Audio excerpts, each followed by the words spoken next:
Guys हमारी topic है मायोटिक्स। और मायोटिक्स में हम क्या क्या पढ़ेंगे गाइस। तो मायोटिक्स में हम डेफिनेशन पढ़ेंगे, क्लासिफिकेशन पढ़ेंगे, फार्माकोलॉजिकल एक्शन, डोज, इंडिकेशन या उसी को हम बोलते हैं थेरेपेटिक यूज, और कंट्रा इंडिकेशन यानी कि ऐसी ऐसी कौन सी कंडीशन है हमारे शरीर में कि जिस टाइम पे हम मायोटिक्स का प्रयोग नहीं करते हैं, मायोटिक्स ड्रग का यूज़ बिल्कुल नहीं करेंगे। साइड इफेक्ट या एडवर्स इफेक्ट इसके बारे में हम पढ़ने वाले हैं। तो हमारी टॉपिक मायोटिक्स से चलिए हम स्टार्ट करते हैं कि मायोटिक्स ड्रग क्या होती है और किस तरह से हमारे आई पर एक्ट करती है। ओके गाइस, तो गाइस हम देखते हैं मायोटिक्स ड्रग का डेफिनेशन क्या होता है। तो मायोटिक्स क्या होते हैं, ऐसे ड्रग होते हैं जो काज करते हैं कॉन्स्ट्रिक्शन ऑफ पुपिल्स। जो हमारे आंखों में पुपिल्स है, पुतलियां हैं, उन्हें कॉन्स्ट्रिक्ट करने का काम करती है मायोटिक्स ड्रग। जब हम मायोटिक्स ड्रग का सेवन करते हैं तो क्या करती है, हमारे पुपिल्स को सिकोड़ देती है। तो वो ड्रग किस पे काम करता है, पैरासिम्पैथेटिक नर्वस पे, यानी कि पैरासिम्पैथेटिक नर्वस सिस्टम पे जब काम करेगा तो स्टिमुलेट हो जाएगा और क्या करेगा, पुपिल्स को कॉन्स्ट्रिक्ट कर देगा। यहाँ पे पॉपी नहीं पुपिल्स होना चाहिए, थोड़ा सा रॉन्ग हो गया। मायोटिक्स क्या होते हैं, तो मायोटिक्स एक ऐसे ड्रग है जो हमारे आईज के पुपिल्स को कॉन्स्ट्रिक्ट करने का काम करते हैं। कैसे करते हैं, पैरासिम्पैथेटिक नर्वस सिस्टम को स्टिमुलेट करके।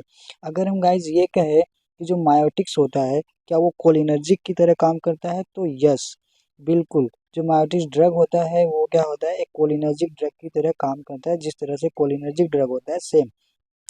तो जाहिर सी बात है, जब कोलिनर्जिक की तरह काम कर रहा है तो इसके सारे फीचर्स भी क्या हो जाएंगे, कोलिनर्जिक की तरह एक्शन शो करेगा, अपना फार्माकोलॉजिकल एक्शन देगा, उसका यूजेस हो जाएगा। ओके गाइस, तो मायोटिक्स क्या है, एक तरह का कोलिनर्जिक ड्रग है, उसी की प्रॉपर्टी रखता है, क्योंकि ये भी क्या कर रहा है, जो पैरासिम्पैथेटिक है स्टिमुलेशन है, नर्व स्टिमुलेशन वही कर रहा है। और कोलिनर्जिक ड्रग में भी क्या होता है, पैरासिम्पैथेटिक नर्वस सिस्टम स्टिमुलेट होता है।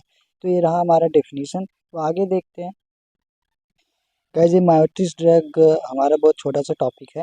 तो हमारा ये नेक्स्ट है क्लासिफिकेशन। क्लासिफिकेशन में क्या होता है, डायरेक्ट एक्टिंग होता है, इनडायरेक्ट एक्टिंग होता है, और डुअल एक्शन, यानी कि जो डायरेक्ट और इनडायरेक्ट दोनों की तरह काम करे उसे डुअल एक्शन कहते हैं। तो डायरेक्ट एक्टिंग में कौन कौन से ड्रग आते हैं, एसिटिलकोलिन आता है, बेथानिकोल आता है, और पिलोकार्पिन। पिलोकार्पिन ड्राग आपको बहुत ज़्यादा मार्केट में मिल जाएगा, आई के लिए बहुत ज़्यादा उपयोग करते हैं पिलोकार्पिन का। तो डायरेक्ट एक्टिंग में क्या क्या होता है, एसिटिलकोलिन होता है, बेथानिकोल होता है, और क्या पिलोकार्पिन होता है। इस ड्रग को याद रखिएगा।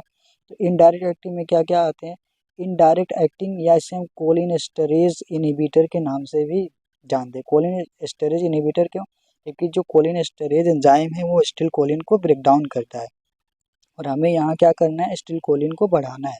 तो कोलिन एस्टरेज इनहिबिटर यानी कि उस एंजाइम को इनहिबिट कर देगा इनडायरेक्टली, उस एंजाइम को इनहिबिट कर देगा, एसिटिलकोलिन क्या होगा, ब्रेक डाउन नहीं होगा, तो उसकी जो मात्रा है बढ़ जाएगी, और हमारे पुपिल्स को क्या करेगी, कॉन्स्ट्रिक्ट करेगी, आई में जो डिसीज है, जो स्वेलिंग है उसे कम कर देगी।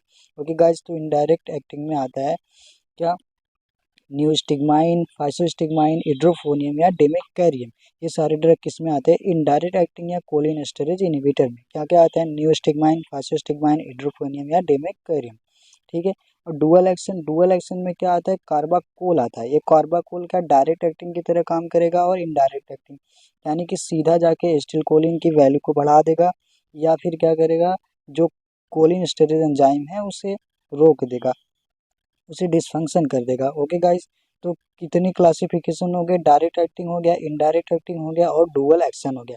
डायरेक्ट एक्टिंग में एसिटिलकोलिन, बेथानिकोल, पिलोकार्पिन आ गया। इनडायरेक्ट एक्टिंग या कोलिन स्टेरेज इनहिबिटर में नियोस्टिग्माइन, फाइसोस्टिग्माइन, इड्रोफोनियम और डेमेकेरियम। डुअल एक्शन में क्या आता है, कार्बाकोल। ओके गाइस, ये रहा हमारा क्लासिफिकेशन, आप इसे याद कर लीजिए, बहुत ही सेलेक्टेड और इजी ड्रग को, इंपॉर्टेंट ड्रग को मैंने लिखा है। नेक्स्ट टॉपिक देखते हैं।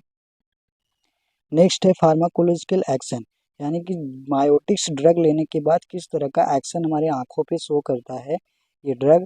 तो कॉन्स्ट्रिक्शन ऑफ पुपिल्स, पुपिल्स को क्या करेगा, कॉन्स्ट्रिक्ट कर देगा, और टीयर सिक्रेशन को बढ़ा देगा। यानी कि इसका यूज़ ग्लाउकोमा डिसीज में सबसे ज़्यादा किया जाता है मायोटिक्स ड्रग का। उसमें क्या होता है, एक्वस ह्यूमर नामक जो लिक्विड होती है आंखों में वो बढ़ जाता है। जब टीयर सिक्रेशन बढ़ा देगा, यानी कि आई से जो वाटर सबस्टेंस है उसका जो मात्रा है वो कम हो जाएगा। ठीक है, तो आई स्वेलिंग कम हो जाएगी, आई में जो प्रॉब्लम होगा वो थोड़ा कम हो जाएगा। ठीक है, तो क्या करता है, पुपिल कॉन्स्ट्रिक्शन करता है, टीयर सिक्रेशन को बढ़ा देता है।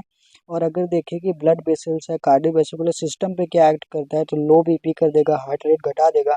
सेम कोलिनर्जिक की प्रॉपर्टी है, जिस तरह से कोलिनर्जिक ड्रग काम कर रहा था। ओके गाइज, और क्या करता है मायोटिक ड्रग्स, स्टिमुलेट करता है स्वीट ग्लैंड, यानी कि जहाँ से पसीना निकलता है जो ग्रंथि उसे स्टिमुलेट कर देगा, पसीना बहुत ज़्यादा होने लगेगा इस ड्रग का सेवन करने से।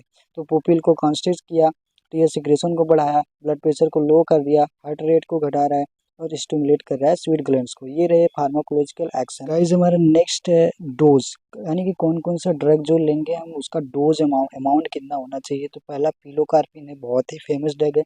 तो जब भी हम इसे लेंगे 10 ml अगर सोल्यूशन लिए तो उसमें 2 से 4% हम क्या करेंगे पिलोकार्बिन को ऐड करेंगे। और अगर हम ड्रॉप वाइज दे रहे हैं तो उसे 1 से 2 ड्रॉप दिन में 2 बार देंगे या फिर 3 बार देंगे आँखों में, दोनों आँखों में, ठीक है गाइस। फिर फाइसोस्टिग्माइन क्या होता है, फाइसोस्टिग्माइन में 0.25% से 5% देते हैं, सोल्यूशन में यूज़ करते हैं इसके कंसंट्रेशन को। और दिन में कितनी बार यूज़ करते हैं, हम 4 बार इसे दे सकते हैं, ओके गाइस। तो कार्बाकोल जो ड्रग होता है इसे 0.75 से 3% तक TDS दिन में 3 बार यूज़ करते हैं कार्बाकोल ड्रग का, ठीक है गाइस। तो ये रहा इसके डोज, आप इसे इजीली लर्न कर लीजिए। नेक्स्ट हेडिंग हमारा है इंडिकेशन, यानी कि हम इस ड्रग का प्रयोग कहाँ कहाँ पर करेंगे। तो पहले क्या करते हैं, ग्लाउकोमा डिसीज़ बहुत बहुत ही ज़्यादा यूज होता है मायोटिस ड्रग का ग्लाउकोमा डिसीज़ में, ठीक है गाइस। फिर कॉर्नियल अल्सर, यानी कि हमारी जो कार्निया है, कार्निया खराब होने लगती है, इरेज होने लगती है, या फिर उसमें किसी तरह का कोरोजन हो जाता है, तब हम मायोटिस ड्रग का प्रयोग करते हैं। और अकोमोडेशन, अकोमोडेशन क्या होता है, जो हमारे आँखों की फोकस दूरी होती है, फोकल लेंथ होता है, उसे मेंटेन करने के लिए हम मायोटिस ड्रग का यूज़ करते हैं। उसी प्रोसेस को बोलते हैं अकोमोडेशन, हमारे आई की फोकल लेंथ को मेंटेन करना। या सिंपल सा हम बोले कि आई की टेस्टिंग के दौरान कि किस तरह की डिसीज़ है उसे पता करने के लिए हम मायोटिस ड्रग का भी यूज़ करते हैं। तो ये रहा मायोटिस ड्रग का इंडिकेशन ग्लाउकोमा, कॉर्नियल अल्सर और अकोमोडेशन में। ओके गाइस, नेक्स्ट हेडिंग क्या है फ्रेंड्स, हमारी नेक्स्ट हेडिंग कंट्रा इंडिकेशंस है, ठीक है। कंट्रा इंडिकेशन मतलब निषेध, मनाही, यानी कि हमारे शरीर में ऐसी कौन सी अवस्था है जिस अवस्था में हम मायोटिस ड्रग का प्रयोग बिल्कुल नहीं करेंगे, ठीक है गाइस। तो पहला है हाइपरटेंसिव कंडीशन, यानी कि अगर किसी पर्सन के बॉडी में हाइपरटेंसिव कंडीशन है तो उस दौरान हम मायोटिस ड्रग का यूज़ नहीं करेंगे। कार्डियक डिसीज है दूसरा, किसी को कार्डियक प्रॉब्लम है तो हम क्या करेंगे, मायोटिस ड्रग का प्रयोग नहीं करेंगे। इन्फेंट्स, अगर बहुत ही छोटे बच्चे हैं, जैसे किसी बच्चे का जन्म हुआ 2 महीने, 3 महीने, 4 महीने का, 6 महीने का ही है, तो उस दौरान हम क्या करेंगे, मायोटिस ड्रग का प्रयोग नहीं करेंगे। पेशेंट ऑन रिजरपाइन, इसका मतलब क्या होता है गाइस, जो रिजरपाइन एक केमिकल है जिसका प्रयोग किसके लिए करते हैं, हाइपरटेंशन के ट्रीटमेंट के लिए। अगर ये ड्रग कोई पेशेंट ले रहा है, ठीक है, रिजरपाइन जो ड्रग है इसे कोई पेशेंट खा रहा है तो उस दौरान हम मायोटिस ड्रग का प्रयोग बिल्कुल नहीं करेंगे, ठीक है गाइस। हमारी नेक्स्ट हेडिंग क्या है फ्रेंड्स, इस टॉपिक का हमारा नेक्स्ट और लास्ट हेडिंग है साइड इफेक्ट्स, यानी कि मायोटिस ड्रग का प्रयोग हम करते हैं तो कौन कौन से साइड इफेक्ट आते हैं। ड्राई आइज, जो आइज होंगे बहुत ज़्यादा क्या होता है, ड्राई ड्राई ड्राई फील होगा अगर हम इस ड्रग का बहुत ज़्यादा प्रयोग कर रहे हैं। डिफिकल्टी इन मिक्चुरेशन, यूरिनेशन के दौरान क्या होगा, थोड़ा डिफिकल्टी महसूस होगा क्योंकि ये पैरासिम्पैथेटिक स्टिमुलेट करता है तो क्या करता है, ब्लैडर को अफेक्ट करने लगता है, ठीक है। फॉल इन द BP, जो हमारा ब्लड प्रेशर है वो क्या होता है, डाउन हो जाता है, डिक्रीज हो जाता है बहुत ज़्यादा। इस ड्रग के ये साइड इफ़ेक्ट होते हैं। डाइजेशन प्रॉब्लम, हमारे स्टमक वगैरह में जो एंजाइम्स होते हैं उनके सेग्रेशन को अफेक्ट करता है, इस वजह से डाइजेस्टिव प्रॉब्लम्स भी आने लगते हैं। ये रहे इसके साइड इफ़ेक्ट, ड्राई आइज हो गए, difficulty in maturation, fall in BP, digestion problem. तो गाइज ये हमारी एक छोटी सी टॉपिक थी मायोटिस ड्रग की, छोटा सा टॉपिक रहा जिसमें हमने ये सारे टॉपिक्स को कवर किए। आगे पढ़ेंगे हम माइडियाटिक ड्रग क्या होता है, ठीक है, माइडियाटिक ड्रग और ऐसे कौन कौन से ड्रग है जो ग्लाउकोमा में यूज़ किए जाते हैं। तो मिलते हैं नेक्स्ट टॉपिक में नेक्स्ट वीडियो के साथ, तब तक के लिए थैंक यू।